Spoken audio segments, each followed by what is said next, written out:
अगला सवाल सभी पैनलिस्ट से इसी बारे में है कि are you able to collaborate with others? आप अदर टीम के साथ, अदर लोगों के साथ कोलैबोरेशन कर सकते हो और नए आइडियाज को एक्सेप्ट कर सकते हो, क्योंकि बहुत बार क्या होता है, जो लीडर होता है वो नए आइडिया को बहुत जल्दी एक्सेप्ट नहीं करता। तो collaboration and new idea acceptance कैसे होता है? हाँ दैतुल्य साहब। देखिए, मेरे हिसाब से छोटी सी छोटी आइडिया जो है ना, ये कभी कभी बहुत बड़ा काम कर देती है, बहुत ज्यादा। मतलब मैं एक छोटी सी बात बताना चाहूंगा कि एक ऑटोमोबाइल इंडस्ट्री थी। ऑटोमोबाइल इंडस्ट्री में एक ट्रक बनाने की बहुत बड़ी फैक्ट्री थी। हाँ। और वहां पे अलग अलग साइज के बड़े बड़े ट्रक्स वहां पे बनाए जाते थे। तो एक बार क्या होता है, वहां पे सबसे बड़ा ट्रक मतलब अभी तक उन्होंने इतना नहीं बनाया था, वो उतना बड़े साइज का ट्रक वो बनाते हैं। और बनाने के बाद जब उसे एग्जिट गेट से बाहर निकालने का समय आता है, तब पता चलता है कि वो जो ट्रक बनाया उसने, उसकी हाइट इतनी ज्यादा हो गई कि जो एग्जिट गेट है वो अभी छोटा हो गया। मतलब लगभग 3 इंच के आसपास वहां पे हाइट में डिफरेंस है। ट्रक की हाइट तो बना लिया, लेकिन ट्रक अभी फैक्ट्री से बाहर ही नहीं आ रहा है। अभी यहाँ पे हाइट में 3 इंच का डिफरेंस है, क्या करें? अभी सब लोग वहां पे होशियार लोग रहते हैं, एक दूसरे के साथ बातें करते हैं। तो कोई कहता है काम करते हैं, ऊपर से जो एग्जिट गेट का जो गेट है ऊपर से उतना 3 इंच तक कट कर देते हैं। कुछ लोग कहते हैं कि नहीं, काम करते हैं वो नीचे जमीन 3 इंच तक नीचे डिग करके वहां से फिर ट्रक अपने आप हाइट नीचे जाएगी, वहां से आगे निकलते हैं। तो ऐसे कई सारी बातें हो रही है, वहां पे सारे होशियार लोग हैं। लेकिन वहीं पे बाजू में वॉचमैन खड़ा था और वॉचमैन ये बातें सुन रहा था। फैक्ट्री का वॉचमैन था? हाँ, फैक्ट्री का वॉचमैन था। और उसने कहा, सर इतना सब कुछ करने की जरूरत नहीं, एक छोटा सा काम करते हैं, ये जो ट्रक है इसका हवा जो है टायर की, ये 3 इंच तक कम कर दीजिए, ट्रक बाहर आएगा, बाद में फिर हवा भर दीजिए, काम आसान हो जाए। तो बहुत बार हाँ, मतलब कभी कभी क्या है, एक छोटी सी आइडिया, देता कौन है इंपॉर्टेंट नहीं है, लेकिन छोटी से छोटी आइडिया जहां से आती है वहां से बहुत बड़ा काम हो सकता है। वो एक्सेप्ट करना जरूरी है। कभी कभी एक छोटा बिगिनर भी आपको अच्छे आइडिया दे सकता है। 100% दे सकता है। हाँ गुरु। सर, ये आइडिया जो है ये फ्री जनरेटेड है सर। हाँ। हमको नया नया लोग आते ही रहते हैं, नया नया आइडिया आते ही रहती है। हाँ। मगर इसको कोलैबोरेशन करना या कोलैबोरेट करना सीखना लीडर का मेन काम होता है सर। हाँ। देखिए, ये मैं कुछ एग्जांपल यहाँ पे बोलता हूँ। कुछ ने बल्ब को इन्वेंशन किया। बल्ब का सोच क्या थी, उसको अंधेरे में लाइट दिया। किसने रबर का इन्वेंशन किया, उसका क्या थी, वो फ्लेक्सिबल है, कहाँ यूज कर सकती है। किसी ने लोहे का इन्वेंशन किया, क्या ये बहुत हार्ड है, इसको कुछ यूज कर सकते हो। किसी ने पेट्रोलियम का इन्वेंशन की, मगर इन्वेंशन उसका सोचती आइडिया थी, उन्हें की। मगर एक लीडर ने उसको एक व्हीकल का स्वरूप दिया। परफेक्ट। तो सभी आइडियाज इकट्ठा करके कोलैबोरेट करके उसका एक व्हीकल बनाया। हमारे टीम में जो लोग आते रहते हैं, उसका जो आइडियाज रहते हैं वो मिलते ही रहते हैं। उसका आइडिया को गौरव देना हमारा काम होता है। वो उसकी लेवल में वो भारी रहती है। एक इसमें भी और एक एग्जाम्पल देता हूँ, एक महान विज्ञानी न्यूटन का। न्यूटन का घर में जो बिल्लियां रहती है, बिल्ली रहती है, दो बिल्लियां, कैट्स। बिल्ली, उसमें वो माँ बिल्ली और बच्ची बिल्ली रहती है।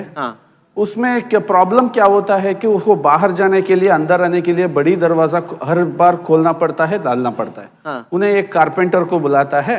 कारपेंटर को बोलता है, ये बहुत प्रॉब्लम हो रहा है, आप एक काम करो, मेरे ये बड़े दरवाजे में छोटा 2 दरवाजे बनाओ, इसमें बड़ी कैट और छोटी कैट आने जाए। तो एक दरवाजा छोटी कैट के लिए बनाओ और एक बड़ी के लिए। और कारपेंटर ने बोला, सर एक ही बड़ी किया तो उसमें दोनों भी जाके आ सकते।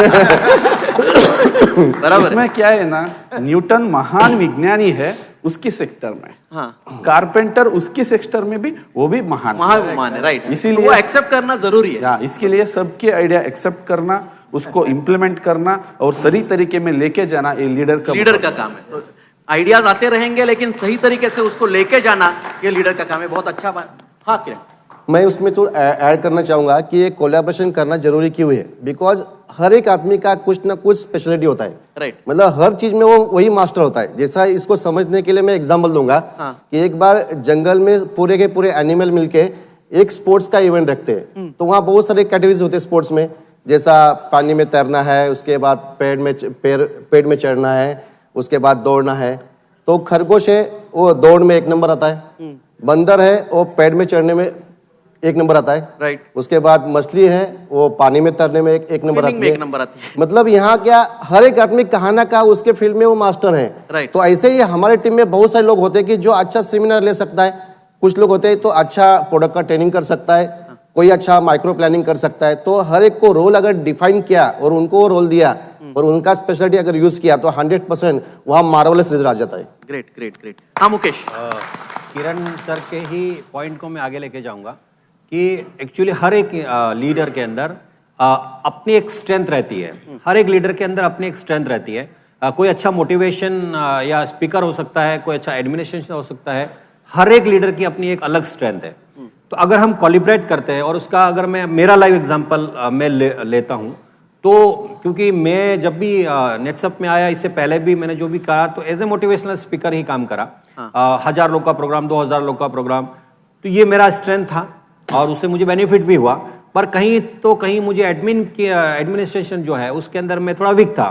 और जब राजस्थान की मैं बात करता हूँ तो फिर मुझे वाटकर सर का एक साथ मिला और सर का ऑलरेडी एडमिन बहुत अच्छा रहा और मेरा एक मोटिवेशन था। ये दोनों को हम जब कोलिब्रेट हुए तो राजस्थान की जो ग्रोथ है अभी वो कंसिस्टेंसी जारी है और एक बेस्ट वे में जारी है। और मुझे लगता है कि और वो मेरे टीम में स्पेशली अगर मैं मेरी बात करूँ, मेरी टीम में मेरे जो लीडर है अभी यहाँ पे आए उनके अंदर मैंने एज ए कोच करके उन लोगों के साथ आपस में उनको कोलिब्रेट किया और उसका जो रिजल्ट है आज मुझे मेरी टीम में देखने को मिल रहा है या इवन इंटायर राजस्थान रीजन के अंदर देखने को मिल रहा है। तो कोलिब्रेट हर आदमी ने करना चाहिए। तो यहाँ पे 2 मेंटोर ने भी कोलैबोरेट किया है, तो कोई प्रॉब्लम ही नहीं है। हाँ वाटकर साहब। सर कोलैबोरेशन है ना, ऐसे हर इंडस्ट्री में होता है। अगर आपको बड़ा बनना है तो कोलैबोरेशन बहुत जरूरी होता है। नेटसप में भी बहुत जरूरी है। राइट। यहाँ मैं मेरा खुद का एग्जाम्पल देना चाहता हूँ। 5 साल पहले सम रीजन मेरा टीम बहुत डाउन हो गया था। 10% टर्नओवर बचा था। लेकिन उसी वक्त उसी रीजन में उसी जोन में बाकी सारे लोगों का बहुत अच्छा चल रहा था। राइट। तो मैंने सोचा कि इनका क्यों अच्छा चल रहा है, मेरा क्यों डाउन हो गया। तो उस वक्त मैं पावर लाइन में गया, उनको मदद करने के लिए गया मैं। और फिर वो कैसे काम करते हैं, किस हिसाब से एक्टिविटीज करते हैं वो मैंने देखा। और वो देखने के बाद मैंने इन लोगों के सामने रखा कि भाई हम एक यूनाइट होकर काम करेंगे तो कैसा रहेगा। तो फिर हमने छोटे छोटे सेमिनार इकट्ठा करना चालू किया, सब कॉमन करना चालू किया। धीरे धीरे छोटे छोटे ट्रेनिंग कॉमन करना चालू किए। ट्रेनिंग का फिर कंटेंट बढ़ गया, ट्रेनिंग्स बढ़ गए। आज अगर आप देखते हो सेंट्रल वेस्ट जोन में, सेंट्रल जोन भी अभी इसके अंदर आ रहा है, तो ऑलमोस्ट हर एक्टिविटी हम कॉमन में कर रहे हैं। उसका नतीजा ये हुआ मेरे टीम का भी ग्रोथ हुआ और वहाँ जो काम कर रहे लीडर है इर्रेस्पेक्टिव ऑफ देयर मेंटर्स, हर एक का ग्रोथ कंसिस्टेंटली हो रहा है। Very good sir. मैं इनको ही थोड़ा डिटेल में आगे जाना चाहता हूँ। देखो सर, मैं तो ये कहता हूँ कि नेटसर्फ एक खुद उदाहरण है कि कोलैबोरेशन का। ओके।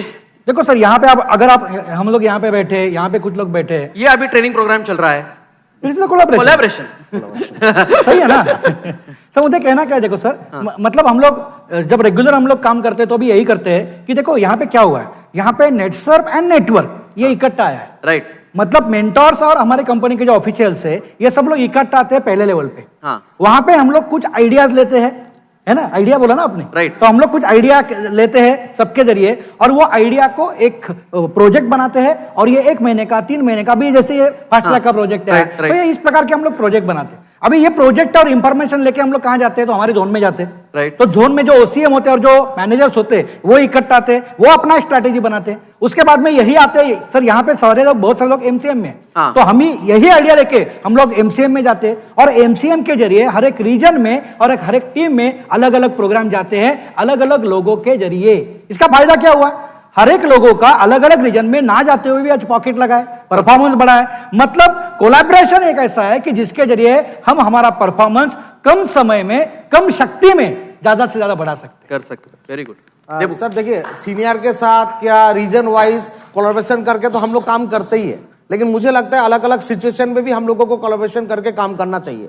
जैसे मैं मेरा बात करूं तो मेरा ऑल इंडिया में हर रीजन में मेरा टीम है। कहां पर भी बड़ा अचीवर है, कहां पर छोटा छोटा अचीवर है। बराबर है। तो उसके लिए हमको क्या करना पड़ता है, अलग अलग मेंटर के साथ हम कोलैबोरेशन करते हैं और प्रोग्राम को हम एक साथ करते हैं। जैसे अभी का इस महीने का और एक लाइव एग्जांपल देना चाहूंगा। अगस्त महीने में अभी मेरा फास्टैग अचीवर मेरा दिल्ली से 15 लोगों का निकला। तो मैं सोचा 15 लोगों का फास्टैग लोगों का मैं ट्रेनिंग करूंगा तो मजा नहीं आएगा। लेकिन वहां पर दूसरा और एक मेंटर का 60 लोगों का था। तो मैंने वहां पर थर्ड अंपायर के पास गया और फिर कोलैबोरेशन किया दूसरा मेंटर के साथ और एक साथ 75 लोगों का हम लोग ने एक जिम कॉर्पोरेट में बहुत अच्छा प्रोग्राम किया एंड बोथ साइड दोनों मेंटर को फायदा हुआ एंड उसका बहुत ज्यादा बेनिफिट पूरा टीम को मिला। इसलिए कोलैबोरेशन करना चाहिए सिचुएशन हिसाब से। Very good. हाँ थोड़ा सा अभी ये डिस्कशन से थोड़ा मालूम होता है कि एक आदमी सारे काम नहीं कर सकता है, लेकिन सारे मिलके यानी कुछ लोग मिलके बहुत सारा काम कर सकते हैं। Very good. अगर कोलैबोरेशन किया तो इससे थोड़ा और एक मालूम पड़ता है कि हर कोई हर क्षेत्र में मास्टर नहीं होता है, लेकिन अगर कोलैबोरेशन करते हैं, कोई अगर कमजोर भी रहेगा ना, उसकी कमजोरी वहां पे छुप जाती है और उससे यानी कमजोर भी आदमी भी सफल हो सकता है। यानी इसके लिए मैं एक उदाहरण देना चाहूंगा। जैसे देखो, अगर एक चींटी है, उसको कश्मीर से कन्याकुमारी तक अगर सफर करना है, तो सफर तय करने के लिए उसको कई जन्म लेने पड़ेंगे, बराबर। लेकिन उसी चींटी ने अगर देबू सर से दोस्ती की, हाँ, ऑल इंडिया पूरे भारत घूमते और उनके शर्ट के ऊपर अगर बैठ गई तो आने वाले कई महीनों में उनका वो चींटी का भारत का सफर का सपना पूरा तय हो जाएगा। और आने वाले कुछ सालों में वो चींटी शायद दुनिया का भी सफर कर सकती है देबू के माध्यम से। और दूसरा और एक उदाहरण देना चाहूंगा कि ये कोलैबोरेशन की वजह से बड़े बड़े प्रॉब्लम सॉल्व हो सकते हैं। देखो, सारे प्रॉब्लम हम अकेले कभी सॉल्व नहीं कर सकते। उसके लिए भी एक एग्जांपल देना चाहूंगा। एक घर में एक अपाहिज आदमी और एक अंधा रहता था। अचानक घर को आग लग जाती है। अभी दोनों को समझ में नहीं आ रहा है कि क्या करूं, लेकिन थोड़ी देर के बाद अपाहिज को समझ में आया, यार मुझे चलना नहीं आता है, लेकिन मैं देख सकता हूं, और अंधे को दिखता नहीं लेकिन चल सकता है। तो अपाहिज आदमी अंधे आदमी के ऊपर, कंधे के ऊपर बैठ गया, अंधा चलता रहा और ये अपाहिज आदमी उसको डायरेक्शन देता रहा और दोनों उसमें बच गए। यानी कहने का मतलब ये है, बड़े बड़े प्रॉब्लम सॉल्व हो सकते हैं उससे। और तीसरा और एक कहना चाहूंगा सर, यानी कोलैबोरेशन का जो फायदा है, यानी आपकी अभी जो ताकत है ना, वो ताकत आपकी कई गुना बढ़ सकती है अगर कोलैबोरेशन करते हैं तो। सभी जानते हैं मैथमेटिक्स में जीरो की वैल्यू कितनी है, ना के नहीं है, मतलब कुछ नहीं। एक की थोड़ी ज्यादा है, दो की ज्यादा है, लेकिन 9 सबसे ज्यादा है। हाँ, अभी थोड़ी देर समझ लेते, अज्यूम कर लेते मैं जीरो हूँ। अच्छा। नहीं और यार, देबू सर जो है अपना गुरु सर 9 है। अच्छा, गुरु सर नहीं। और बेनकर साहब 1 है। अच्छा, गुस्सा नहीं करना। एग्जाम्पल दे रहा हूँ। अभी समझो देबू सर अपने देबू सर का नाम ज्यादा आ रहा है। गुरु सर की वैल्यू 9 है। मैं गुरु सर के पास गया, गुरु सर को बोला, सर आपकी वैल्यू बहुत ज्यादा है, मैं आपके साथ रहता हूँ, आपके साथ काम करता हूँ, क्योंकि आपको लोग बहुत मानते हैं। अगर मैं आपके साथ काम करूंगा तो हो सकता है मेरा भी वेटेज थोड़ा बढ़ जाएगा, मेरी भी वैल्यू थोड़ी बढ़ जाएगी। लेकिन गुरु सर ने बोला, नहीं यार, इसके साथ काम करूंगा, इसकी तो कुछ वैल्यू है ही नहीं, लेकिन मैं इनके साथ काम करूंगा, शायद मेरी भी वैल्यू कम हो सकती है। उन्होंने मना कर दिया। अभी मैं किसी न किसी के पास तो चला जाऊंगा। फिर मैंने 8 कोई था उसको पकड़ा, उन्होंने मना किया। ऐसा करते करते करते मैं इनके पास आ गया, बाकी सारे लोगों ने मना कर दिया। अभी इन्होंने समझा, इन्होंने हाँ बोल दिया, इसलिए हाँ बोल दिया, चलो अपनी भी बहुत ज्यादा कीमत है नहीं, एक ही है, और इनकी तो कुछ है ही नहीं, चलो नो प्रॉब्लम। अभी इन्होंने हाँ बोल दिया, इसलिए ये आगे और मैं पीछे। मैं इनको बोला, चलो आपको वैल्यू ज्यादा है, इसलिए आप जो बोलते मैं करूंगा, आप आगे मैं पीछे। एक आगे गया, 0 पीछे गया। अभी हमारे दोनों कोलैबोरेशन का हमारा वैल्यू होगा 10। यानी मतलब ये अभी गुरु से ज्यादा होगा, क्योंकि गुरु का 9 है। यानी अगर सोच लो थोड़ी देर के लिए, गुरु ने अगर ये मान लिया होता कि चलो 0 भी है, लेकिन गुरु आगे मतलब 9 आगे और 0 मैं पीछे, 90 वैल्यू तो होता था। आज गुरु का जो वैल्यू है 9, वो 10 टाइम्स बढ़ता था अगर कोलैबोरेशन होता था। यानी मतलब आगे जाना है तो हमें कोलैबोरेशन करना बहुत जरूरी है। बहुत अच्छा एग्जाम्पल था, ऐसा सच में नहीं हुआ है, बहुत अच्छा एग्जाम्पल था। आगे चलते हैं। जैसे टीम बढ़ती जाती है, और एक चीज बहुत लोगों को सताती है, और वो रहता है क्रिटिसिज्म। अभी क्रिटिसिज्म, आलोचना। तो बहुत सारी आलोचना होती है, क्रिटिसाइज करते हैं लोग। तो मेरा अगला सवाल आप सभी पैनलिस्ट से यही है कि ये आलोचनाओं को, क्रिटिसिज्म को आप किस प्रकार से हैंडल करते हो? हाँ दैतुल साहब। देखिए, क्रिटिसिज्म मतलब जैसे आपने कहा कि आलोचना, ये आलोचना होती कहाँ पे है? तो ज्यादातर क्रिटिसिज्म जो होता है जहाँ पे ग्रोथ होता है, जहाँ पे सक्सेस होता है, जहाँ पे अचीवमेंट है, वहाँ पे ज्यादातर क्रिटिसिज्म का कार्यक्रम होता है, आलोचना का कार्यक्रम होता है। अभी यहाँ पे देखते हैं कि कुछ लोगों की आदतें ऐसी होती है, कुछ भी करो वो क्रिटिसाइज करते रहते हैं, हमेशा आलोचना करते ही है, कुछ भी करो।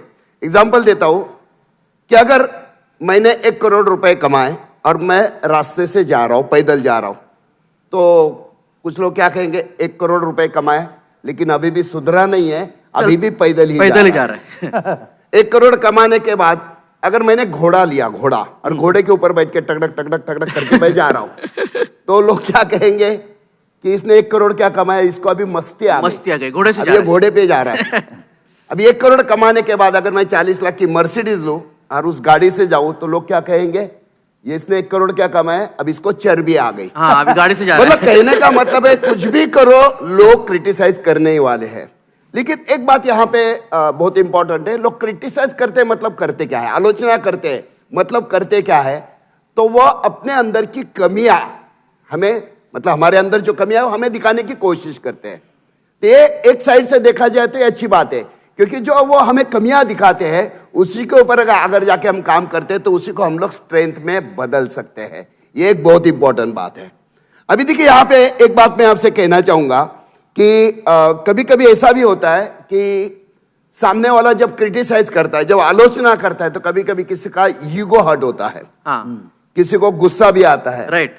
और ईगो हर्ट होने के बाद, गुस्सा आने के बाद अगर हम उससे बातें करना शुरू करेंगे तो पुअर डिलीवरी, जिसके मुंह से कभी उल्टी पुल्टी बातें, कम ज्यादा बातें, शब्द वगैरह निकल सकते हैं। तो वहां पे क्या होता है, तो हमारी मैच्योरिटी या हमारा प्रोफेशनलिज्म जो है इसके ऊपर सवाल उठ सकता है। इसलिए मैं कहना चाहूंगा, जब भी कोई ऐसे क्रिटिसाइज करता है, आलोचना करता है ना, तो उसकी तरफ ज्यादा ध्यान नहीं देना चाहिए, ऐसा मुझे लगता है। और इसमें एक इंपॉर्टेंट बात यह है कि ये जो क्रिटिसिज्म है, इसको हम लोग प्रॉब्लम को अपॉर्चुनिटी में कैसे कन्वर्ट कर सकते हैं, इसके बारे में ज्यादा सोचना चाहिए। Okay, okay.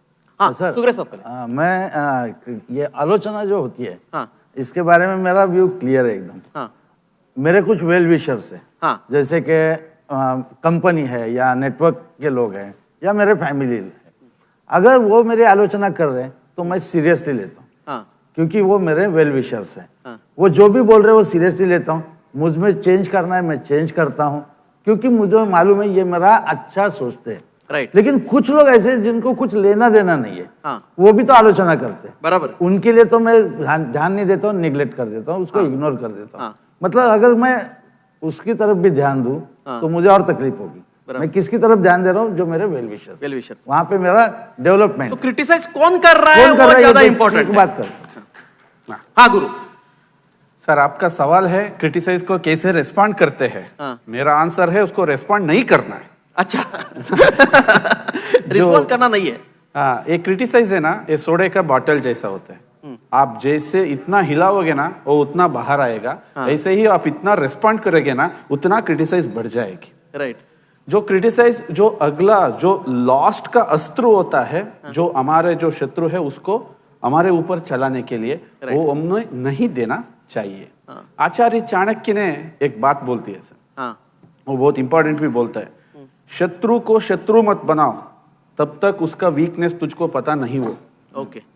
उसको वीकनेस पता चल गया ना तब उसको शत्रु बनाओ। हाँ, जब तक वीकनेस पता नहीं है तब तक शत्रु बनाना जरूरी नहीं है। और ये बहुत गलती होती है। हाँ। इसीलिए मेरा जो क्रिटिसाइज में मैं रिस्पॉन्ड करता हूं उसको पता चल गया ना, हाँ। तो बहुत आगे चलने वाला है। हाँ। अभी स्पोर्ट्स, आजकल दिन में स्पोर्ट्स में भी ये चल रहा है सर। हाँ। अभी एक बंदा एक अच्छा परफॉर्मेंस कर रहा है, हाँ। उसको क्या करते, वो आउट ही नहीं हो रहा है। हाँ। बहुत मैं ऐसा बॉलिंग कर रहा हूँ, गूगली डाल रहा हूँ, स्पिन डाल रहा हूँ, बहुत कुछ, वो आउट ही नहीं हो रहा है। हाँ। तब क्या करते हैं, स्लेजिंग स्टार्ट कर देते हैं, क्रिटिसाइज करना। हाँ। उन्हें रेस्पॉन्ड किया ना वो आउट हो जाता है, बिना रेस्पॉन्ड किया ना वो क्रिटिसाइज करने वाला आउट हो जाता है। राइट।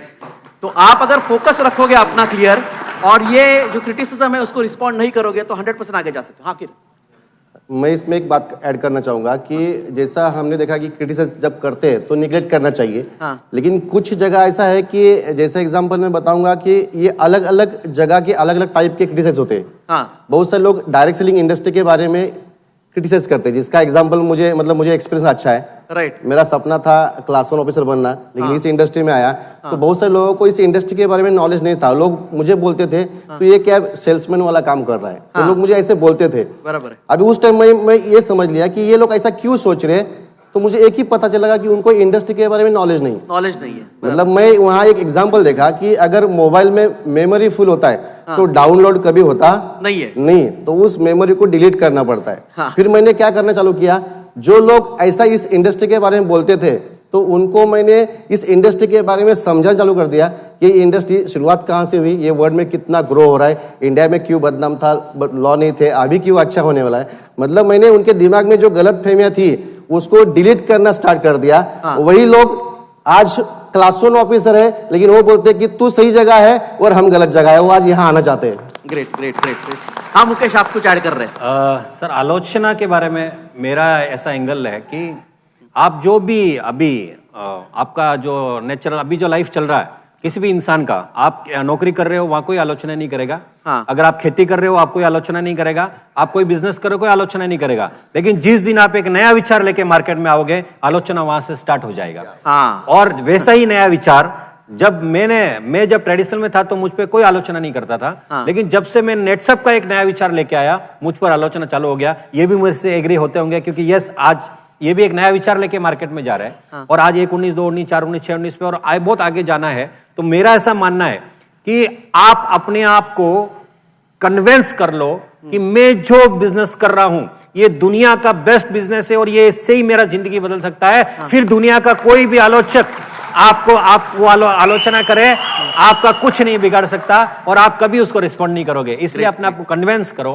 कि यस, मैं जो कर रहा हूं ये द बेस्ट। फिर आपको कोई आलोचना से डरने की जरूरत नहीं। आप ऐड सर, मुझे लगता है जो क्रिटिसिज्म जो है ये एक सिचुएशन है, ये कभी भी परमानेंट नहीं होता है। ये हमारे ऊपर डिपेंड करता है, हम चाहे तो उसको बदल सकते हैं। जैसे मैं बताना चाहूंगा, जैसे मैंने पहले नेटवर्क मार्केटिंग में काम किया, कंपनी खुला, बंद किया, फिर ट्रेडिशनल मार्केट में आ गया। तो जो नेटवर्क का लोग है, बाकी मार्केट का लीडर है, बोल रहा देवू डर गया और वो ट्रेडिशनल मार्केट में चला गया और मार्केट का लोग मुझे क्रिटिसाइज करना चालू किया। और जैसे मैं दोबारा नेटसप में आया और दोबारा मैंने काम करना चालू किया तो मेरा घर वाला, ससुराल वाला उल्टा क्रिटिसिज्म करना चालू किया। ये दोबारा नेटवर्क मार्केटिंग में चला गया। मतलब कीड़ा वापस आ गया। दोबारा कीड़ा आ गया, दोबारा ये अभी घर छोड़ के बाहर जा रहा है और दोबारा, मतलब दोनों, बाहर का पब्लिक भी मुझे पहले कर रहा था और अभी मुझे घर वाला कर रहा था। लेकिन वही मैं नेटसप के माध्यम से एक के बाद एक अचीवमेंट लेते गया, एक के बाद एक सक्सेस लेते गया और वो क्रिटिसिज्म जो मेरे ऊपर हो रहा था, आज बाहर का जो लीडर है वो भी पॉजिटिव होकर मेरे साथ काम करना चालू कर दिया। मेरा घर वाला जो है एक भी टूर छोड़ता नहीं, मेरे साथ हमेशा नेटसप का टूर में आता ही आता है। मतलब मैंने उसको पॉजिटिव में बदल दिया। तो खुद के ऊपर डिपेंड करता है, कोई भी क्रिटिसिज्म हम चाहेंगे तो हम पॉजिटिव में उसको बदल सकते हैं। Very good. हाँ बेटा, देखो कैसा है कि सिचुएशन कैसा भी हो, आप काम कर रहे हो या ना कर रहे हो, आपकी ग्रोथ हो रहे या नहीं हो रहे हो, लोग तो क्रिटिसाइज करने ही वाले। अभी लोग क्रिटिसाइज क्यों करते हैं, जैसे कल मैं वापस आपके कल के सेशन के ऊपर जाता हूं कि देखो, जो लोग कॉम्पिटेंट है, जिन लोगों में कॉम्पिटेंसी है, मतलब क्षमता है और जो सक्षम है ना, उन्हीं लोगों के ऊपर आलोचना होने वाली है। तो आप कोई भी आपको क्रिटिसाइज करता है ना, तो ये मत समझो कि यार ये मैं ऐसा हूं क्या, मैं नहीं, आप सक्षम हो, आप में सक्षमता है, इसलिए लोग आपको क्रिटिसाइज करेंगे। बिंदास रहने का है। Very good point. थोड़ा सा लास्ट था, बेनकर सर ने सही कहा। अगले क्वेश्चन की तरफ जाते हैं। देखो, अगर आपके ऊपर निंदा हो रही है, आप मतलब आपके ऊपर चर्चा हो रही है, मतलब आप प्रगति की दिशा में हो। राइट। इस बात को ऐसे पॉजिटिवली लेना है। मैं तो उल्टा कहता हूं कि हमेशा जो निंदा करते, आलोचना करते ना, वो उनको पड़ोसी बनाओ। अभी पड़ोसी क्या करेगा? पड़ोसी रोज आपको देखेगा, सुनेगा, आपकी गलतियां निकालेगा और वो गलतियां आपको सुनाएगा, तो आपको ये मौका मिलता है कि आपकी गलतियां सुधारने का। राइट। देखो, अगर हमें जीवन में आगे जाना है तो दूसरी की गलतियां देखने से खुद की गलतियां जान के उसमें सुधार लाते तो ही हम आगे जाने वाले। इसलिए मैं ये बोलता हूँ, फ्री का कंसल्टेंसी देता है, मतलब हाँ, वो फ्री में, और वो फ्री में देता है, इसलिए वो पड़ोसी होना जरूरी है। इसके बावजूद भी कुछ लोग ऐसे रहेंगे, थोड़ी ज्यादा निंदा करेंगे, आलोचना करेंगे, तो उसके लिए मैं एक कहावत याद करता हूं, हाथी चले बाजार, कुत्ते भूखे बेकार। यानी जैसे सभी जानते, बाजार में कोई हाथी आता है तो बच्चे देखने आते, बुजुर्ग उनको नमन करते हैं, क्योंकि उनमें उनको गणेश जी दिखते हैं, और पीछे कुत्ते भौंकते रहते हैं। राइट। अब ये कुत्तों की इतनी मजाल नहीं कि वो आगे आके भौंके, लेकिन ये ऐसे है, आगे आके भौंकते नहीं और पीछे भौंकना बंद भी नहीं करते। यानी लेकिन उसके बाद भी कुछ लोग ऐसे रहते कि बिल्कुल पर्सनल पे आ जाते, खुन्नस पे आ जाते, यानी ये सुधरते नहीं। फिर भी मैं मेरे मन को समझाता हूं कि यानी कुत्ते को कभी गति अच्छी नहीं लगती। यानी जैसे देखो, अगर हम जोर से भागते हैं ना, कुत्ता सोया रहेगा ना तो भी अपने पीछे भागना शुरू करेगा, क्योंकि उसका नेचर ही वैसा। कुत्ते को गति अच्छी नहीं लगती, एक दुर्जन आदमी को किसी की प्रगति अच्छी नहीं लगती, और एक अच्छे लीडर को किसी डाउनलाइन की अधोगति अच्छी नहीं लगती। Very good, well said. इसलिए मुझे लगता है इन्हें ज्यादा ध्यान नहीं देना चाहिए, फिर भी हमें एक अच्छा लीडर बन के रहना जरूरी है। ग्रेट ग्रेट ग्रेट, बहुत अच्छे पॉइंट्स सब जगह से आ रहे हैं। होप आप बार बार बोल रहा हूं मैं, नोट करते रहेंगे, क्योंकि ये लर्निंग प्रोसेस है, यहीं से आपको बहुत सारे पॉइंट्स मिल रहे हैं। मैं अगले सवाल की तरफ जाना चाहता हूं। इसमें अभी जैसे हमने बहुत सारे फैक्टर्स देखे लीडरशिप के अभी तक, एक इंपॉर्टेंट फैक्टर है जिसको कहते हैं टाइम। तो मेरा आप सभी से यही सवाल है, क्योंकि ये सभी लीडर यहां पे बैठे हैं और ये सभी का शायद प्रॉब्लम हो सकता है कि ये टाइम मैनेजमेंट कैसे करें।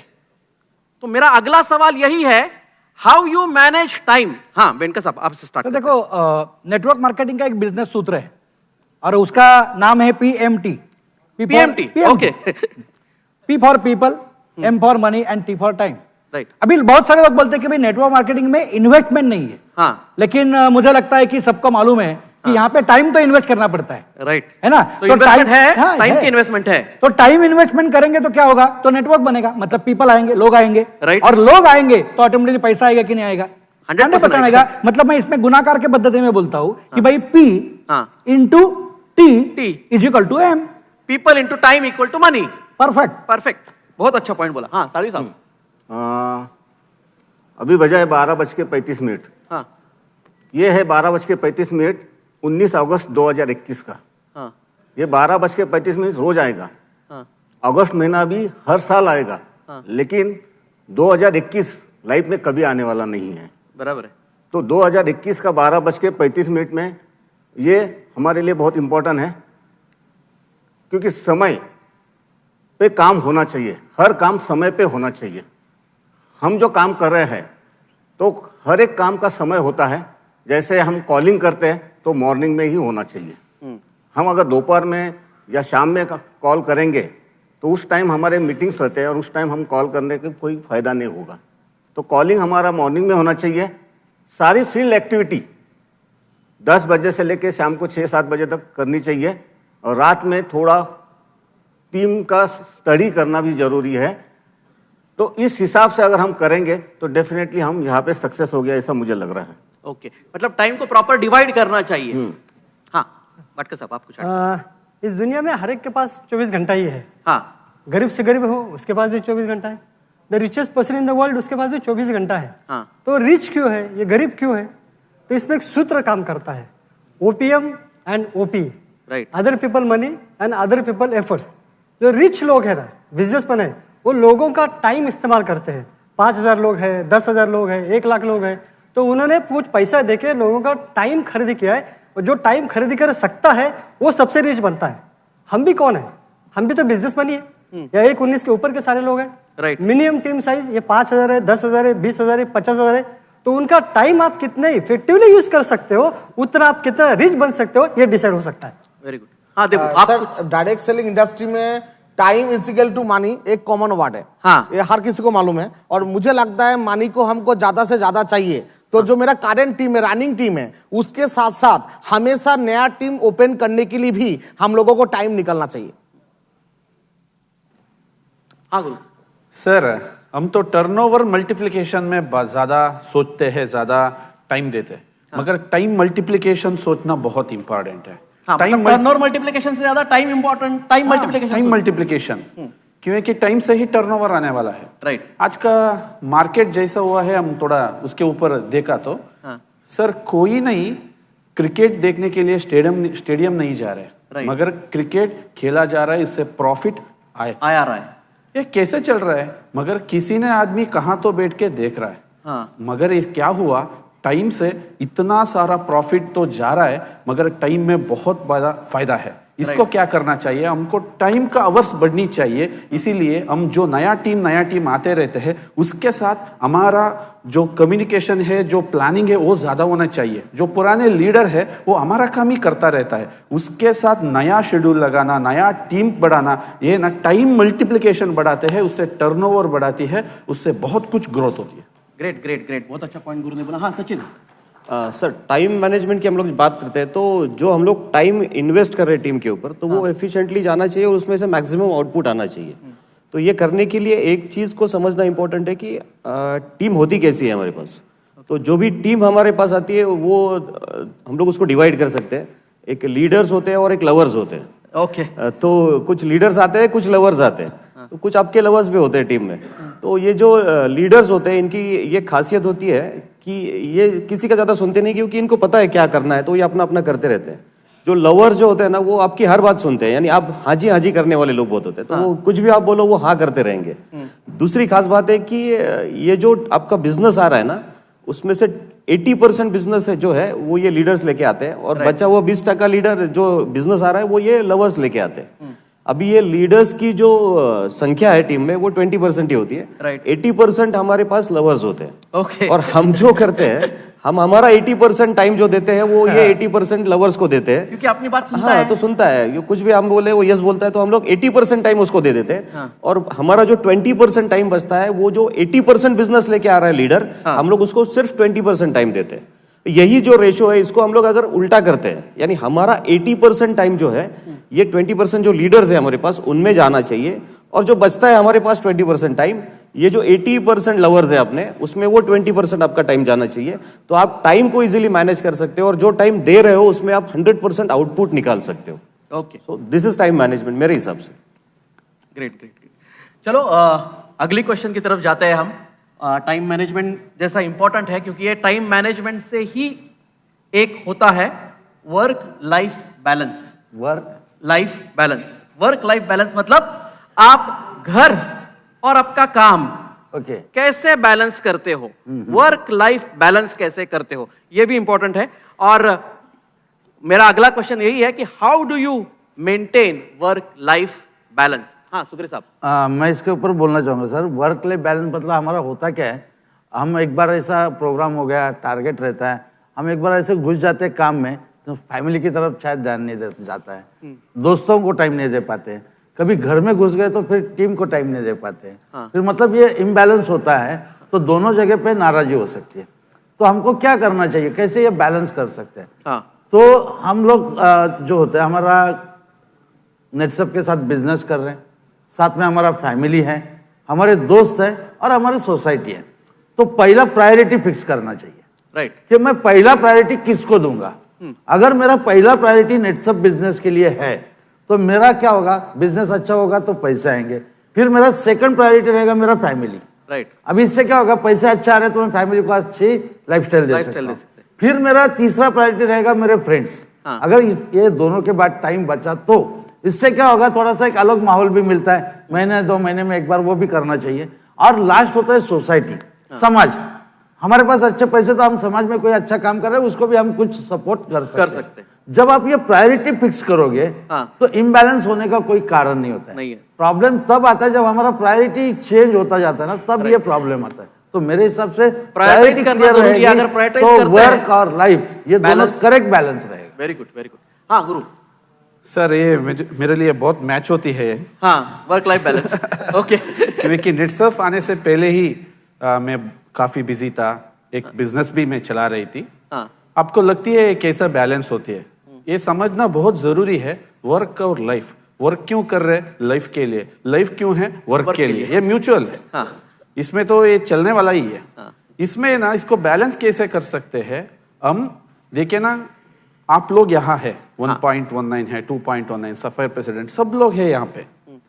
आप लोग में इतना ताकत हो तो आपका फैमिली में कितना ताकत होगी? बराबर है कि आप लोगों का फायदा किया है। आप टीम को कितना मोटिवेट करते हैं ना, उतने थोड़ा ज्यादा फैमिली को मोटिवेट करो। क्योंकि हर काम जो है वो पैसे से नहीं होती है। जो हर आदमी क्या क्या पूछती है, बहुत पैसा आ रहा है मगर बहुत दर्द हो रहा है, फैमिली वो नहीं चाहती है। फैमिली चाहती है खुश। जो आप लोग एक काम है ना, यहाँ का फ्रस्ट्रेशन वहां मत दिखाओ, वहां का फ्रस्ट्रेशन यहाँ मत दिखाओ। मतलब बहुत सारे लोग रहते हैं घर का फ्रस्ट्रेशन टीम पे निकालते हैं, टीम का फ्रस्ट्रेशन घर पे निकालते हैं। आप जो बहुत काम करते हैं ना, उसको घर को मत लेके जाओ। उसको घर को क्या लगती है कि वो भारी काम कर रहे, ऐसा मत दिखाना। मैं कभी नहीं दिखाता हूँ। मैं सुबह से शाम तक सेमिनार लेता हूँ या एक वीक के लिए बाहर रहता हूँ। जब मैं घर जाता हूँ ना, गाना गा के जाता हूँ। उसको देखते ही मेरा फैमिली को होता है ये इतना पसंद कर रहा है, इतना एंजॉय कर रहे हैं क्या नेटसर्फ को। ये सबको पता चला मेरा फैमिली को, अरे इतना खुश ये पहले नहीं था, आज इतना खुश है ना। अब एक काम करते हैं, सभी मिला के इसका जो इंडस्ट्री से हम चलाएंगे, इसको नेटसर्फ के लिए छोड़े। इसमें पैसा नहीं मैटर हो रहे, इसमें जो खुशी है ना वो मैटर हो रही है। इसीलिए मैं बोल रहा हूँ काम को प्यार करो। प्यार करने से दोनों लाइफ बैलेंस होती है। और उसमें एक थोड़ा मैं ऐड करता हूँ, दोस्त रहती है। दोस्त के लिए कोई फील्ड नहीं है, बचपन से दोस्त बदलती ही रहती है। दोस्त ना रहा कुछ गाना है ना, ऐसा ही दोस्त तो बचपन में था, वो बड़ा हो गया और उसका दोस्ती उसका वर्क में बनती है। ऐसे ही मैं आपको कुछ बोलता हूँ, जो दोस्त है, पुराना दोस्त है, उसका कोई सर्कल है। आपका जो दोस्ती है, आपको जो काम कर रहे हैं ना, उसको दोस्ती बनाओ। वहां पे आप सबको टाइम दे सकते हो। तो जो काम कर रहे हैं उनको ही दोस्त बनाओ और आगे चलो। मुकेश, मेरा ऐसा कहना है कि बहुत सारे लोग ऐसा दिखाते हैं कि मैं बहुत व्यस्त हूँ। अब वो व्यस्त है कि अस्त व्यस्त है वो जी नहीं मुझे तो मेरा ऐसा कहना है कि अगर आप अपने महीने को प्रॉपर शेड्यूल कर लेते हैं, और तो मुझे लगता है कि अगर महीने को शेड्यूल, मान लो पहले 10 दिन मुझे क्या करना है, दूसरे 10 दिन मुझे क्या करना है, और लास्ट वाले 10 दिन मुझे क्या करना है, अगर मैं इस तरह का एक प्रॉपर प्लानिंग, अगर इस तरह का मैं एक शेड्यूल बना लेता हूँ, तो मुझे लगता है कि मैं काम को और जो अपना फैमिली है उस दोनों को मैं अच्छी तरह से मैनेज कर सकता हूँ। Right scheduling is most important. Right schedule, व्यस्त से अस्त व्यस्त यस नहीं होना चाहिए। तो व्यस्त अस्त व्यस्त के साथ साथ और एक सवाल की तरफ जाते हैं जो बहुत इंपॉर्टेंट सवाल है सभी लीडर्स के लिए। जैसे टाइम मैनेजमेंट हमने देखा, वर्क लाइफ बैलेंस हमने देखा, उसके साथ साथ आता है फंड मैनेजमेंट, पैसे का मैनेजमेंट, इंपॉर्टेंट मैनेजमेंट। सो मेरा सवाल सभी पैनलिस्ट से यही है, आप सब की तरफ से, कि ये फंड मैनेजमेंट कैसे करना चाहिए। सालवी साहब, फंड मैनेजमेंट को हम एक अलग दिशा देते हैं कि हमारा खर्चा ज्यादा हो रहा है। किसी को भी पूछेंगे तो बोलता खर्चा ज्यादा हो रहा है। ये खर्चा नहीं है हमारा, ये हमारा इन्वेस्टमेंट है, हमारे बिजनेस के प्रति इन्वेस्टमेंट है। जैसे हमें सब लोग बोलते हैं कि नेटवर्क मार्केट में इन्वेस्टमेंट नहीं होता है। यस, डेफिनेटली नहीं होता है। कैपिटल इन्वेस्टमेंट नहीं होता है, लेकिन रिकरिंग इन्वेस्टमेंट डेफिनेटली होता है। तो वो हमें करना ही चाहिए। एज ए लीडर, आप अभी सब लीडर बने हैं, तो एज ए लीडर आपका सेल्फ कंट्रीब्यूशन होना जरूरी है। जैसे हम महीने के प्रोग्राम्स बना लेते हैं, गेस्ट एक्टिविटी, ट्रेनिंग एक्टिविटी या रेसिडेंशियल प्रोग्राम, तो वहाँ पे जो खर्चा होने वाला है, इसमें एज ए लीडर आपका अगर सबसे पहले आप बोलेंगे कि मेरा इतना कंट्रीब्यूशन है, तो हमारा टीम भी उसमें कंट्रीब्यूट करेगा। या अगर हम ऐसा बोलेंगे कि इतना इतना खर्चा हो रहा है, आपका कंट्रीब्यूशन इतना, आपका इतना, तो ये आपका टीम देखेगा कि ये मेरा सीनियर कंट्रीब्यूट नहीं कर रहा है, तब जाके उनका कंट्रीब्यूशन नहीं होगा। तो एज हमारा बिजनेस है, इसमें हमें इन्वेस्टमेंट करना चाहिए, तो कंट्रीब्यूशन आपका सबसे पहला होना जरूरी है, ऐसा मुझे लग रहा है। और एक बात लग रही है कि हम अभी लीडर बने हैं, तो हमारे टीम में सरप्राइज गिफ्ट हमें देने चाहिए। जैसे किसी ने अच्छा परफॉर्म किया तो उसको हमें सरप्राइज गिफ्ट हमारे कैबिनेट मीट में देना बहुत जरूरी है। ये भी एक अच्छा इन्वेस्टमेंट होता है। पाटकर साहब, फंड्स मैनेजमेंट या फाइनेंशियल डिसिप्लिन, इससे बेस्ट एग्जांपल हमारा नेटसर्फ खुद ही है। क्योंकि आज करीबन 20 साल हो गए। हर एक साल में 12 महीने होते हैं और हर महीने में 2 साइकिल्स होती है। तो उस हिसाब से आज तक करीबन 480 प्लस साइकिल्स कंप्लीट हो चुकी है। लेकिन आज तक एक बार भी ऐसा नहीं हुआ है कि कंपनी को 2 साइकिल का पेआउट साथ में देना पड़ा। आप किसी का भी बैंक अकाउंट चेक करके देख सकते हो, महीने में 2 बार ये पेआउट जमा, सब एंट्रीज दिखेंगे, सब एंट्रीज ओपनली दिख सकती है। एक मिनट, अभी ये जो फाइनेंशियल मैनेजमेंट है, इसमें कुछ लीडर लोग ऐसे होते हैं, आया हुआ पैसा पूरा घर पे, जैसे कि निश्चित कल बंद होने वाली है। कुछ लीडर उल्टा करते हैं, आया हुआ पैसा पूरा का पूरा टीम पर उड़ा देते हैं। फैमिली भी है, घर भी है, उनका भी थोड़ा सोचना जरूरी है। तो मैं अभी आपको ये बोलना चाहता हूँ कि कैप लगने के बाद की ये पोजीशन है एक्चुअली।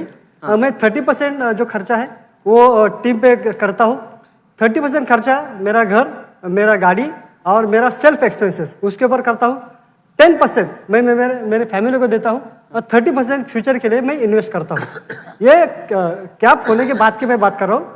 आप लोगों का कैसे 1-19 है, 2-19 है, 4-19 है, तो पहले फैमिली को खुश रखो, कुछ परसेंटेज फिक्स फैमिली रखो जिसमें आपकी फैमिली हैप्पी रहेगी। राइट। जैसे गुरुजी ने परफेक्ट बोला कि भाई पहले फैमिली हैप्पी अगर रहेगी तो आपको नेट सब आराम से करने देगी। ठीक है, तो ये थोड़ा सा फर्स्ट मैनेजमेंट अच्छे से करोगे तो आपको लाइफ टाइम कभी दिक्कत नहीं आएगी और यही है वो आपको कैप तक लेके जाएगी। Great great.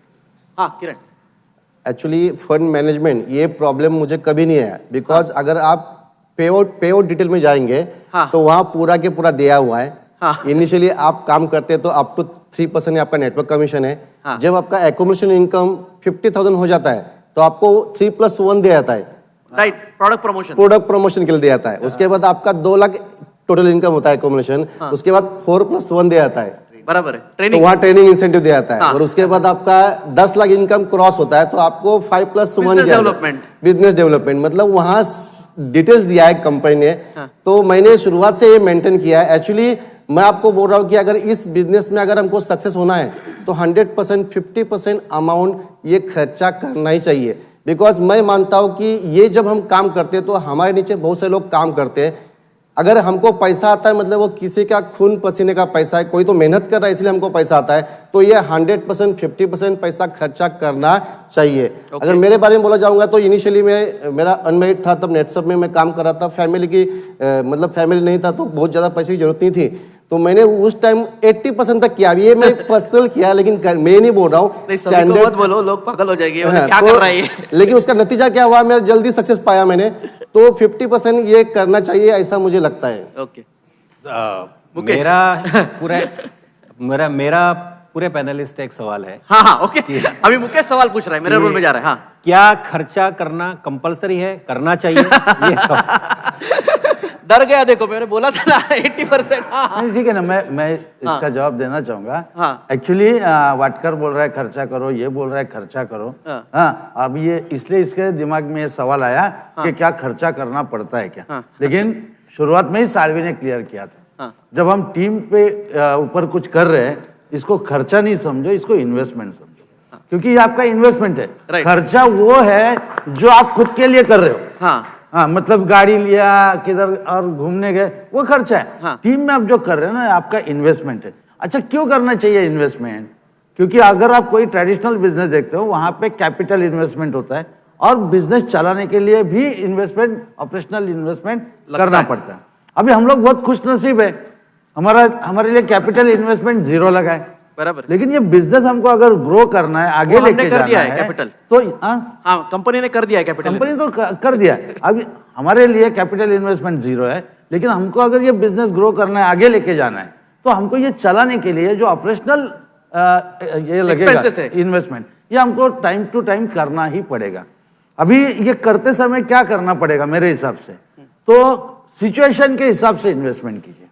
मतलब कहीं कहीं टीम में या कोई पॉकेट में हमको एक सिस्टम लगाना पड़ता है। राइट। और ये सिस्टम के लिए पैसा इन्वेस्ट करो। राइट। कोई कोई जगह पे लीडर स्ट्रांग होता है, लेकिन थोड़ा उसको अगर फाइनेंशियल सपोर्ट हो गया तो ब्लास्ट कर सकता है। राइट। तो वहां पे लीडर को सपोर्ट करो फाइनेंशियली। और कुछ टाइम ऐसा भी आता है कि एक आध क्लब नेटसप आता है या एक आध आपका कोई आता है जहाँ पे हमको जर्क चाहिए, ज्यादा अचीवमेंट चाहिए। वहां पे आप कुछ अलग एक आइडिया लगा के वहां आप थोड़ा इन्वेस्टमेंट ज्यादा करते हो, तो वहां पे भी अच्छा जर्क आता है। जैसे सत्यान बोल रहा था, हमने गोवा लगा। गोवा लगा मतलब ये क्या था, ये जर्क चाहिए था, इसलिए वो वहां पे क्या हुआ, इन्वेस्टमेंट था। तो कभी भी टीम पे जो आप पैसा डाल रहे हो इसको कभी भी खर्चा मत समझो, क्योंकि ये हमारा इन्वेस्टमेंट है और इन्वेस्टमेंट है तो रिटर्न 101% आता है, वो भी ज्यादा आता है। Very good. हाँ दैतुले साहब एक बात मैं बोलना चाहूँ, मतलब जैसे मुकेश ने सवाल छेड़ा है कि करना जरूरी है और बाकी सब लोगों ने अपने अपने तरीके से जवाब दिया है। मुझे ऐसा लगता है कि फंड मैनेजमेंट का ये जो सवाल है ना, ये सिर्फ नेटसप में ही आता है, क्योंकि बाकी कंपनियां तो ज्यादा दिनों तक चलती ही नहीं। बराबर, ये सवाल इसी फोरम में आ सकता है, ऐसे ही नेटसप के फोरम में। कंपनियां शुरू होती है, बंद होती है, शुरू होती है, बंद होती है, वो तो सिलसिला चालू ही रहता है। नेटसप ने 2100 साल में कदम रखा है, तो ये फंड मैनेजमेंट कैसे करना है और करना क्यों जरूरी है, सीखना बहुत इंपॉर्टेंट है। लेकिन एक बात, जैसे किरण ने कुछ कहा, यहाँ पे वाटकर साहब ने भी कहा, इसी के साथ साथ सालवी साहब ने कहा, यहाँ पे एक बात मैं बोलना चाहूंगा, जिससे लास्ट में सुग्रे साहब ने भी एक बात कही, यहाँ पे एक बात मैं शेयर करना चाहूंगा, जिससे लगता है मुझे मेरे टीम का ग्रोथ स्पीड में करना है, तो उस हिसाब से वो वहां पे फंड का एडजस्टमेंट कर सकता है। स्पीड में ग्रोथ चाहिए उस हिसाब से करिए, एवरेज ग्रोथ चाहिए तो एवरेज हिसाब से करिए, अपने ऊपर डिपेंड है। लेकिन एक जो करेगा उसे बहुत ज्यादा ट्रिमेंडस रिटर्न नेटसप में पक्के मिलेंगे, मैं गारंटी के साथ बोलूं। Very good point. सभी ने बहुत अच्छे पॉइंट्स शायद यहाँ पे डिटेल में बात किया है फंड मैनेजमेंट के बारे में, क्योंकि फंड मैनेजमेंट इंपॉर्टेंट है क्या? हाँ इंपॉर्टेंट है, क्योंकि फंड मैनेजमेंट से ही हम बहुत आगे यहाँ पे जा सकते हैं। बहुत सारे क्वेश्चंस हमने यहाँ पे पूछे, अभी एक लास्ट क्वेश्चन की तरफ आते हैं हम, क्योंकि ऐसे क्वेश्चन पूछते रहेंगे तो और क्वेश्चंस आते रहेंगे, लेकिन आज के लिए इतना ही बस, क्योंकि लर्निंग की भी एक एबिलिटी रहती है, बराबर है ना? तो आपकी भी है। कितना चूसोगे भाई?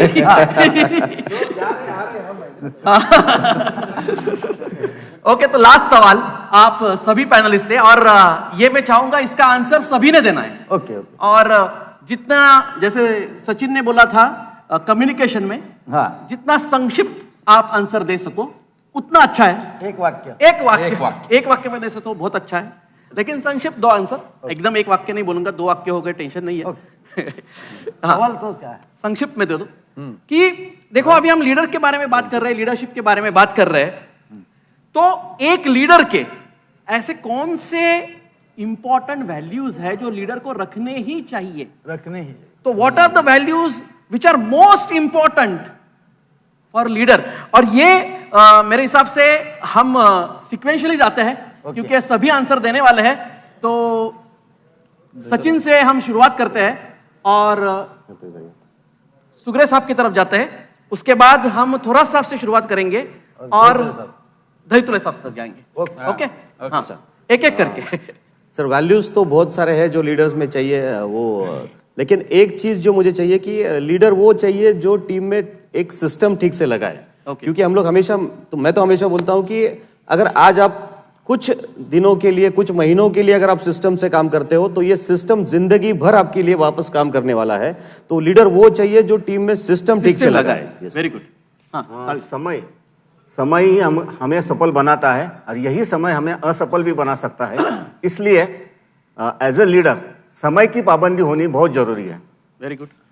जो लीडर का मेन वैल्यू ये होना चाहिए, think big what other will think. हाँ, इतना बड़ा प्लेटफॉर्म इस इतना साल से बन चुका है, तो हमारे साथ जो जुड़ा है सबका भलाई होना चाहिए। इसीलिए जो सोचता है ना उससे भी बड़ा सोचो, जो सोचता है उससे बड़ा सोचो। Very good. हमारे फैमिली में बच्चे होते हैं और हम बच्चे को परवरिश करते हैं, यानी बच्चे को अच्छा क्या है, बुरा क्या है, एक अच्छा संस्कार देने की हम कोशिश करते हैं। लेकिन कुछ फैमिली कुत्ते को पालते हैं, बराबर है। तो ऐसे ही बाहर का कंपनी है ना, नेटवर्क को कुत्ते जैसा रखती है, पालती है, और नेटसप संस्कार करती है। राइट, यानी अपने नेटवर्क के ऊपर एक संस्कार करती है। बस मेरा यही कहना है, आप भी एक लीडर को भी अपने टीम के ऊपर संस्कार करना जरूरी है। यही मैं बात। Very good.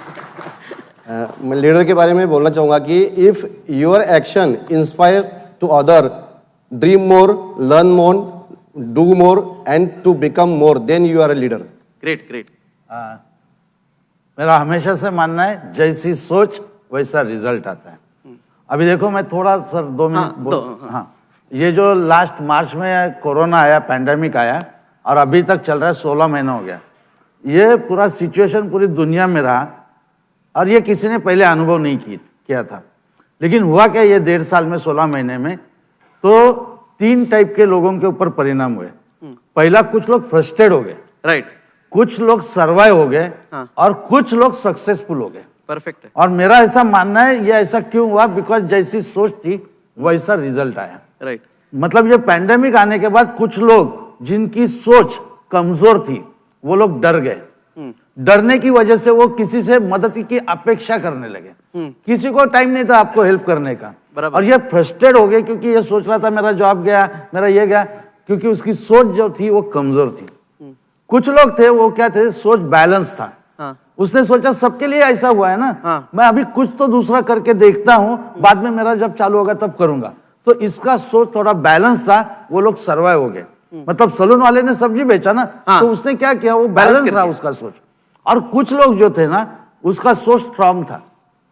उन्होंने क्या देखा, ये प्रॉब्लम आया ना पूरा दुनिया में, इसमें अपॉर्चुनिटी क्या है। जिसकी सोच स्ट्रांग थी उसने अपॉर्चुनिटी ढूंढी, वो सब लोग सक्सेसफुल है।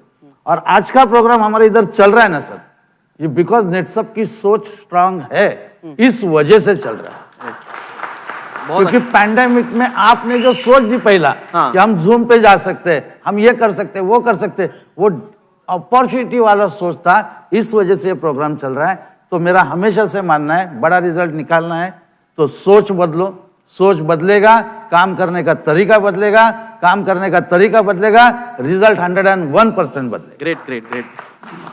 थोड़ा सा सर मुझे लगता है लीडर ने रेल का इंजन बनना बहुत जरूरी है। हाँ, क्योंकि इंजन की स्पेशलिटी होती है वो कितने भी डिब्बों को लेके चलता है, और डिब्बे की स्पेशलिटी होती है जहां छोड़ो वही रह जाता है। तो लीडर ने इंजन बनना है, डब्बा नहीं बनना है। सर मेरे हिसाब से लीडर पहचाना जाता है उसकी लॉयल्टी से, मतलब निष्ठा से। राइट, निष्ठा होनी चाहिए अपने कंपनी के ऊपर, राइट, निष्ठा होनी चाहिए अपने ध्येय के ऊपर, निष्ठा होनी चाहिए अपने लोगों के ऊपर, और निष्ठा होनी चाहिए अपने काम के ऊपर, तो वो एक अच्छा लीडर बन सकता है। Very good. पाटकर साहब, A successful leader is who always focuses on achievement and is responsible for unity. Oh.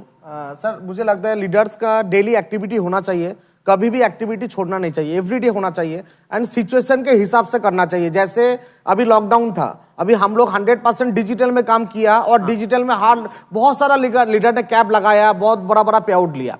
लेकिन अभी फिजिकल भी हमको मार्केट में मूवमेंट एक्टिविटी करना चाहिए। कुछ लोग 100% पूरा अभी भी सोचेंगे मैं डिजिटली करूंगा, तो नहीं होगा। सिचुएशन के हिसाब से खुद को चेंज करके आपको एक्टिविटी करना चाहिए। तो मेरे हिसाब से अभी आपको फिजिकली 70% काम करना चाहिए एंड डिजिटल को भी भूलना नहीं है। डिजिटल को भी हमको कनेक्टिंग रखना है, तो 30% एक्टिविटी मुझे डिजिटल में भी कंटिन्यू करना है। तो वो रेशियो मेंटेन करके एक्टिविटी करेंगे तो अच्छा सक्सेस आ सकता है। मुकेश, मेरे हिसाब से लीडर को टीम की हर सिचुएशन में साथ खड़ा रहना चाहिए और एक शब्द हमेशा बोलना चाहिए, मैं हूं ना, करियर बन जाए। मैं हूं ना, वेरी गुड। अच्छे लीडर की एक पहचान होती है जो समय समय पर खुद के बारे में बातें करता है। मतलब मेरे अंदर जो स्ट्रांग पॉइंट्स है उसे और स्ट्रांग बनाता हूँ, और मेरे अंदर जो थोड़ी कमियां है, जो वीकनेस है, उसे थोड़ा स्ट्रांग की तरफ लेकर जाता हूँ, जिसे हम बोल सकते हैं सेल्फ एनालाइजर। तो एक लीडर को हमेशा सेल्फ एनालाइजर होना चाहिए। देखो यहाँ पे हम इस प्रोग्राम के एंड में आए हैं, और मेरे हिसाब से जो हमारा इस 2 दिन का जो ये टॉपिक था लीडरशिप, और इसके ऊपर हमने एक अनोखा, एक नया हमने एक पैटर्न डिजाइन किया टॉक शो के माध्यम से, और आप सभी को बहुत सारे पॉइंट्स मिले रहेंगे। मैं कुछ पॉइंट्स नोट कर रहा था, टिक मार्क कर रहा था, तो टोटल लगभग 100 अलग अलग आंसर्स आज हमने यहाँ पे देखे, जो नॉर्मली अगर एक ट्रेनिंग प्रोग्राम कंडक्ट करते हैं तो इतना पॉसिबल नहीं है, क्योंकि सबके विचार यहाँ पे नहीं आ सकते। और सभी पैनलिस्ट को मैं यहाँ पे बहुत बहुत धन्यवाद देना चाहूंगा कि क्योंकि उन्होंने उनका एक्सपीरियंस जो है यहाँ पे शेयर किया है। एक बार जोरदार तालियां हमारे पैनलिस्ट के लिए।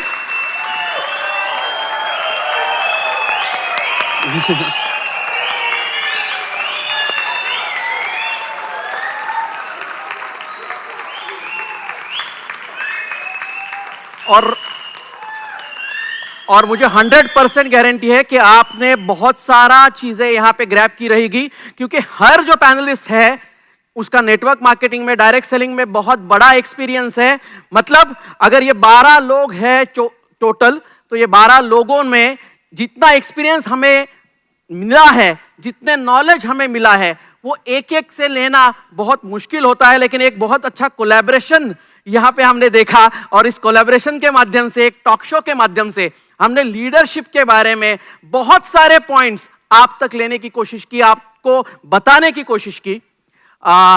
यह सिलसिला यहीं पे खत्म नहीं होता है, यह सिलसिला इससे आगे भी चलता रहेगा, क्योंकि अगले प्रेसिडेंशियल मीट में हम और एक ऐसे ही टॉपिक के ऊपर बात करने वाले हैं, और वो है टीम। अभी हमने देखा लीडर, अभी अगला टॉपिक अपना रहेगा टीम। तो ये परिवर्तन सेशन कंटिन्यू रहेगा टीम बिल्डिंग के ऊपर, टीम्स के ऊपर। तो अगले परिवर्तन में 100% आप सभी के साथ और नए जितने लोग आएंगे उनके साथ मिलेंगे। अगले परिवर्तन प्रोग्राम में आप में परिवर्तन लाने के लिए, नेटसर्फ में परिवर्तन लाने के लिए, आपके विचारों में परिवर्तन लाने के लिए, और आपके जो लाइफस्टाइल है उसमें परिवर्तन लाने के लिए, इसी आशा के साथ कि आप नेटसर्फ के माध्यम से अगस्त साइकिल में बहुत बड़ा धमाका करेंगे। जो जो आज आपने यहां पे सीखा उसको इंप्लीमेंट करने की कोशिश करेंगे। यहां का सेशन आज हम यहीं पे समाप्त करते हैं। Thank you very much, thank you panellists, thank you Netsurf, आप सभी के लिए।